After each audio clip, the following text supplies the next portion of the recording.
Kepo ki opo? Wah HP. Sok tau ndaki. Oh, sik suwi. Wis suwi ya ben kok njur karepe sesuk. Selak untuk loro. Heh? Ndak situ. Ya, mulai. Ora kok apa to baleni apa? Ora. Muni apa kowe mau? Aku tak potong. Heh? Ndak. Ora tak potong, aku ora tau motong. Ndak, ora. Muni piye? Mo. Muni piye kok kuku? Kepo men to Pak De iki. Kepo ki apa? Kepo. Kepo ki apa? Kepoi pengen tahu. Ngawur. Kepo ki sok tau. Loh, ngawir.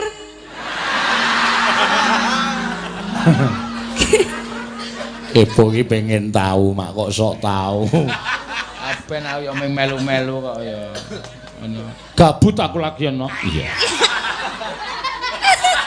Gabut ya. Gabute apa Pak De? Gabut ya sing di nganu kuwi sing dienggo seselan tugelan damen ki gabut.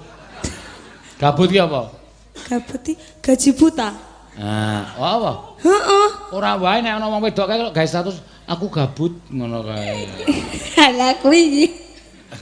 Gaji buta Pak De niku bahasa gaule wong-wong enom kaya aku, Mbak Elisa sinden-sindene niki. Nek jenengan pun mboten ngertos. Kosek, wong enom kaya sapa? Aku, Mbak Elisa. Berarti sing enom sing liyane tok anggap tuwa kok. Ora tuwa, setengah. Nek jenengan pun tuwa. Lanjut. Aku iki dikon gerak karo sing ngendang. Wah, iki nemen bantere no. Nemen bantere. Ya nek kono nganggo nemen jeruwo. Saya tak ambekan ya Pak De. Ora apa-apa. Ngaso sik, linggo-linggo sik goleke wedang piye? Iya. Sinden aku sengit anggere sinden lemu-lemu wis ngono kuwi, obah sithik menggeh-menggeh. Obah sithik menggeh-menggeh. Jajal sampean lak encok wisan. Aku ora ndek penyakit encok ya. Ora wae kok ya. Kecetet wis, tenan asam urat.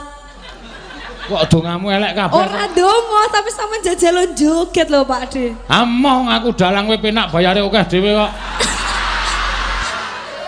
Tengok apa ngari omong